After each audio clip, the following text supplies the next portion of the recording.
So I wanted to get a little Angular with you guys, and Angular is a popular framework that's being used today.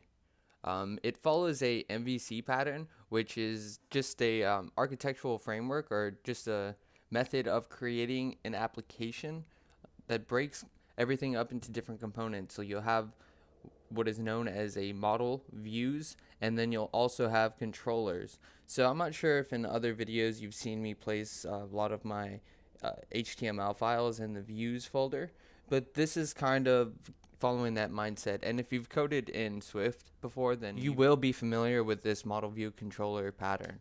So anyways, Angular requires Node, and so we'll look at the prerequisites right here. Before you install, please read these prerequisites. It says that you're going to need Node 6.9 or higher, along with npm 3, and npm is Node's package manager, which allows you to install different libraries and dependencies. So with those already installed on this machine, I'll go ahead and open up terminal, and I've already done this, but you'll run this command where you'll install globally Angular and the command line interface for it as well. And so what this allows you to do is you can scaffold projects very easily, and this is really useful so you don't have to like manually create files and install all the libraries that come in this like generated component of Angular. So what you can do is just follow the directions here where it says use ng, and then you'll create new and then the project name. But first let's go to the actual directory that we want to do this on. So I'll go to the desktop. And for now, this is fine with me. So then I'll do ng new, and then I'll call this, well, what kind of application do we want to create? The holidays are coming up, and I'm kind of a cheap bastard. So maybe I'll just do like a photo album application and give it out to the family. So we'll do ng new family photo. And then go ahead and push enter, and then let it generate everything. And this might take a minute or two, and it's going to install all the packages that you need via npm. And after what seems like to be forever, your application will be created. So then we'll just keep following the directions here where it says to navigate into that directory that we just created. So family photos. And then from there you can just run ng serve. And if you run this additional flag here where you do -- open, you'll open this up in your default browser. And so you see here it's compiling all the files. It uses TypeScript, and it has to generate that into JavaScript, and so you see that going down there. And once everything's done processing and doing its thing, it'll be served. And here you see that we have a successful application. So that's the first step on creating this Angular app. Now if we go into a text editor, I like to use Sublime, but I'll probably be upgrading to a different one. When it comes to like Node and using like a lot of JavaScript and frameworks like this, I prefer to use a different IDE. Something like like WebStorm is pretty good too, even though that's a paid service. So I'll be buying that pretty soon. So what we'll do is we'll open up a folder. So open, go to the desktop, and there we have that time clock. Or that's an old one. We'll do family photos and see if we can open that up. And you see the project's opened up there. Now we can find the HTML to edit for this if you go into source and then app, and then in app component.html you'll see the HTML that corresponds to this.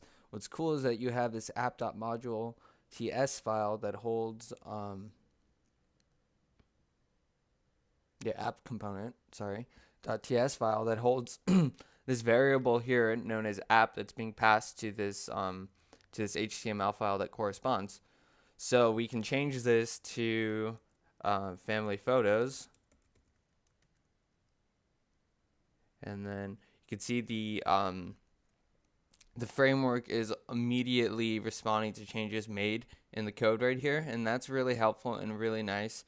And so this is the start of the Angular application. We can start editing some of the HTML if we want over here. It says here are some links to help you start, blah, blah, blah, blah, blah, blah. I don't even know what I'm going to put here yet, but I'll just put love each other.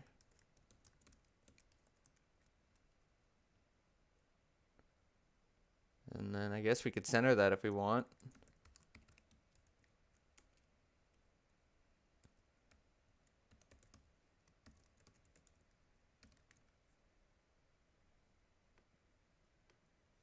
And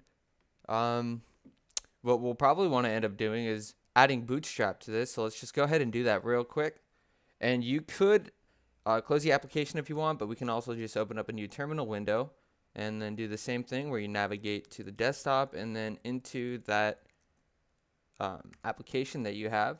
And in here, what did we want to do? Well, wanted to install Bootstrap. So we'll do npm install bootstrap -- save.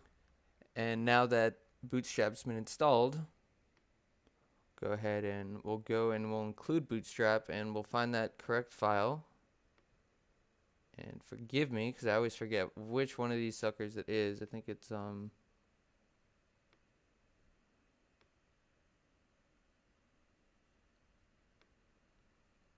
here we go. And where you go to styles over here, you're gonna have to navigate to where Bootstrap was installed. So should find Bootstrap somewhere in the modules. So yeah, you'll have to navigate to that file. So it's gonna be add a comma there preemptively. So you'll go back you'll go back one directory and then into that node modules, and then you'll go into Bootstrap, and then from Bootstrap, let's go find that sucker. You'll go into distribution CSS, and then you'll find bootstrap.min.css. Go ahead and save it. Now page will be refreshed, and if you go ahead and inspect it, oh man, this is Safari. So I'll be honest, I'm not even gonna deal with finding the inspector tab in Safari, guys. Just go into Chrome, which I do know how to use.